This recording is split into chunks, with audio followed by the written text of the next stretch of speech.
There's something out here that you wouldn't expect to find. You really never know what's around the next bend. Today we're heading to one of the most complete lead mining sites in the whole of the Yorkshire Dales.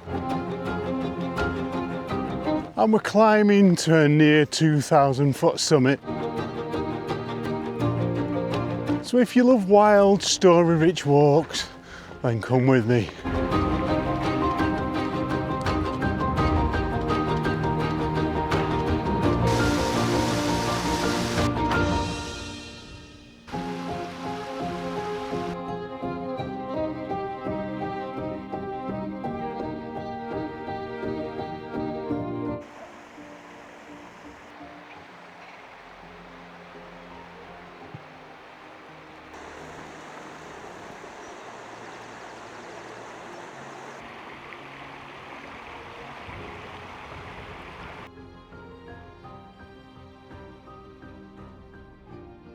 If you're new here, welcome to the channel. This is Hilltop Hiker bringing you meaningful adventures, practical guidance and stories from the hills. I make these videos to inspire others to get outdoors and one day for my daughter so she can follow the same paths.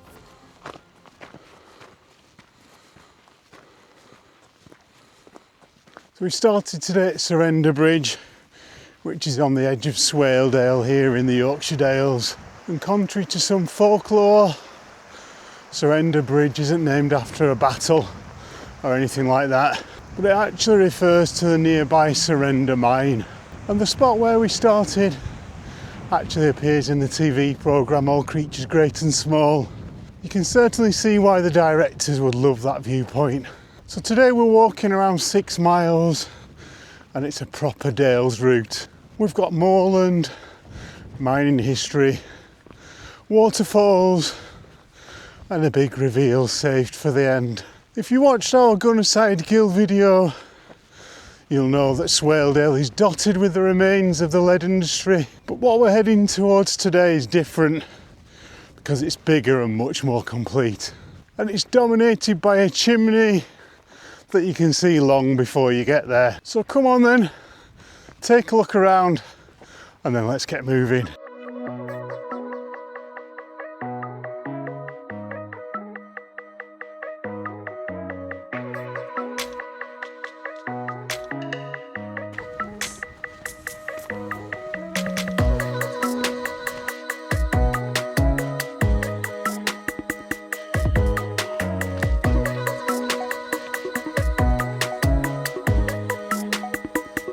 So right now we're climbing alongside Hilo Crag and the landscape is opening up quickly. You've got grouse butts all along the skyline and you can hear the call of the red grouse in the background from time to time. And this moorland has had its own moment on screen too. In the recent film adaptation of Wuthering Heights, there are scenes filmed on these North Yorkshire moors. Because up here, it's often windswept.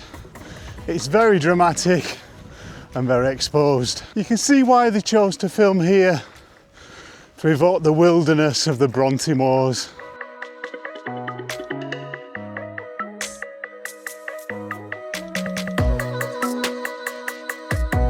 As you can see with all the grouse butts everywhere, this is working moorland and it's been managed for grouse shooting for generations. But beneath our feet is something far older and more industrial. We start seeing lines in the ground, hollows and mounds here and there, because we're walking through one of the most productive lead mining areas of the Yorkshire Dales.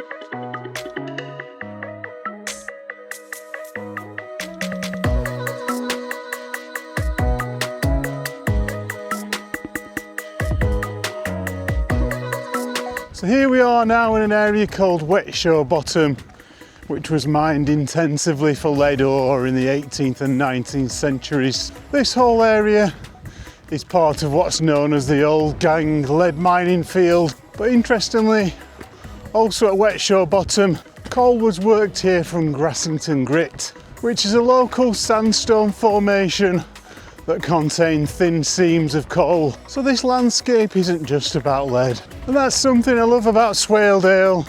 You don't just get great wild countryside that makes you feel like you're on the edge of the world, but it's also quite clearly worked and full of the remnants of a bygone period where things here were very different. It's pretty easy walking, to be fair, but there's history all the way. And here at Wetshaw Bottom, there was even a wreath delivery van that was abandoned, where a driver obviously lost his way and ended up abandoning the van in a hollow.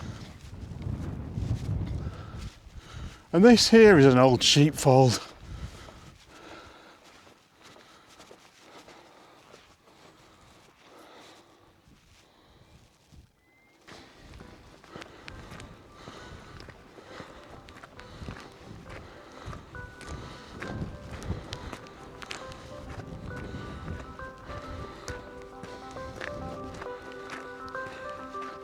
It's almost like moonscape terrain up here, isn't it?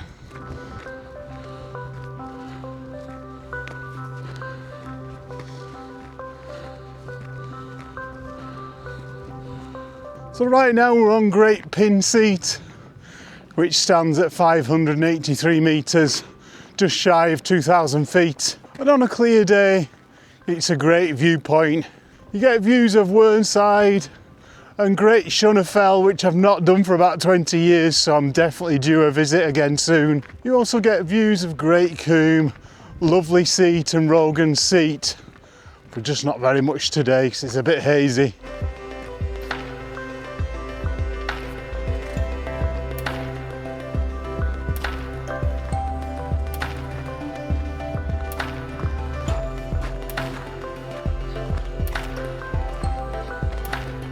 This is a nice spot.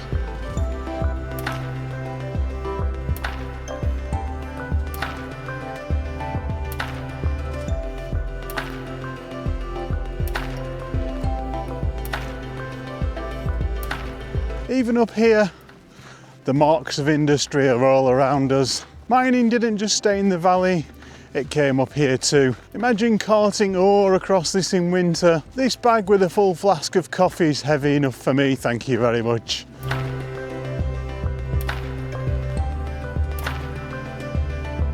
So right now we're dropping down Forefield Rake, which was essentially a mineral vein where lead ore was found running through the limestone. And the spoil heaps all around here are left over from centuries of extraction. And this was a large-scale operation. By the mid-1800s, the Old Gang complex was one of the most productive in Swaledale. And everything we've seen so far went to one place. And we're heading towards it just down the valley.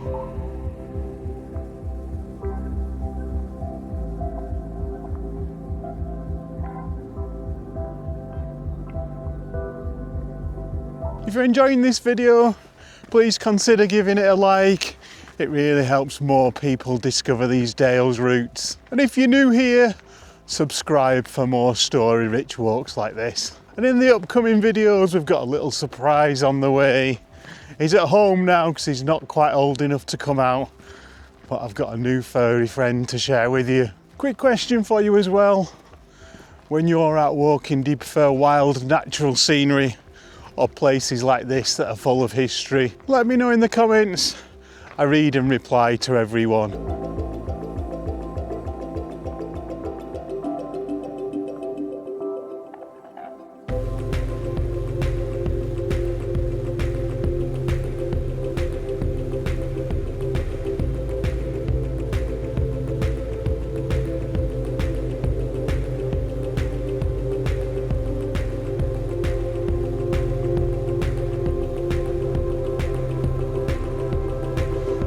These disused shafts here. I don't fancy going down there.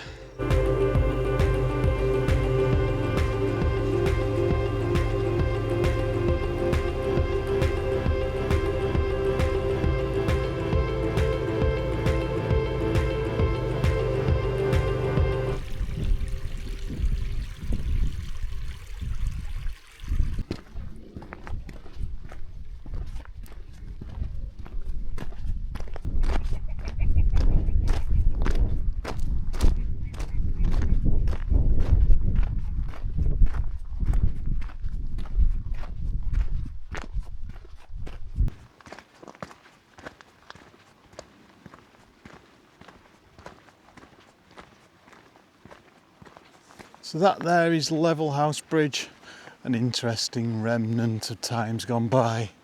So right now we're walking alongside Hard Level Gill, and we're just about to come across Hard Level Force. And water was the lifeblood of the lead mining industry. It powered machinery, drove ore processing systems, enabled washing, and as we saw on our Gunnerside Gill video, it ripped open the hillside to expose the lead. But right now, it's so lovely and peaceful here.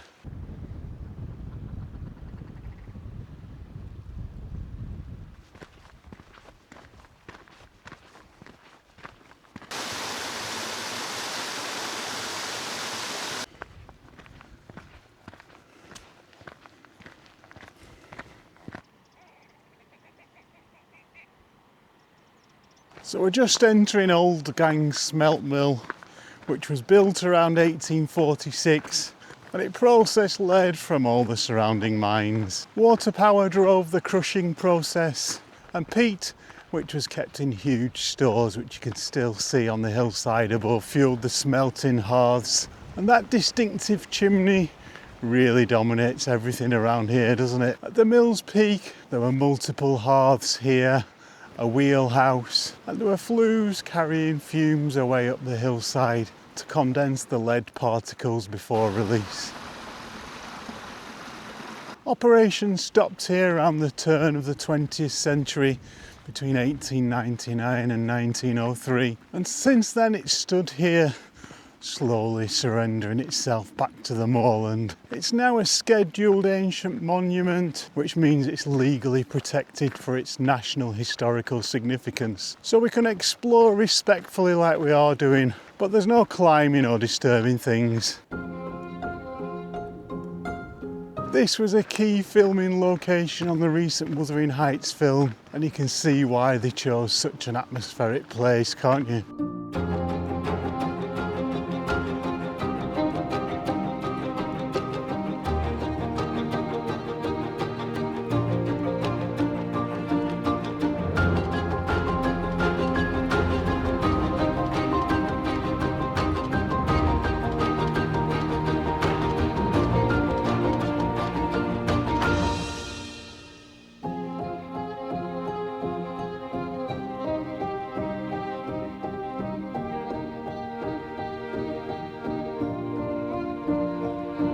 The scale of it all is very impressive, isn't it? Like I said earlier, if you've seen the Gunnerside Gill video we did with the Hushes and Blake's Smelt Mill, that was impressive, but this place is something else. It's a lot more complete, far more intact, and definitely more imposing. You can only try and imagine the noise, the heat, the smoke, the labourers working the hearths in all conditions, and now it's so calm and peaceful.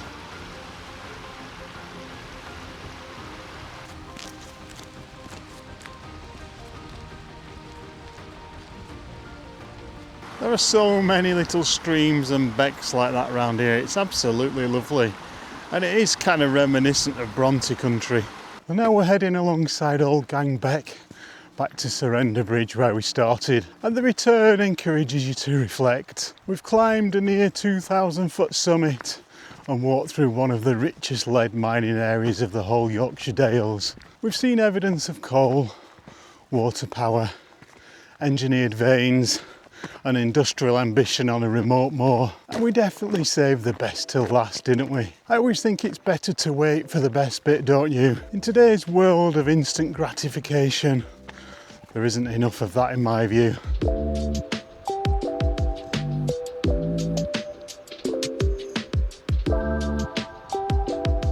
Places like this remind you that the Dales weren't always so quiet. There were workplaces, and harsh ones at that as well. Generations earned their living out here, shaping the land in ways that we're still discovering today. We walk here for enjoyment, and there are certainly a lot of people along here this morning, but they walk through here for survival. And now we get to pass through the same landscape, learn from it and pass the stories on.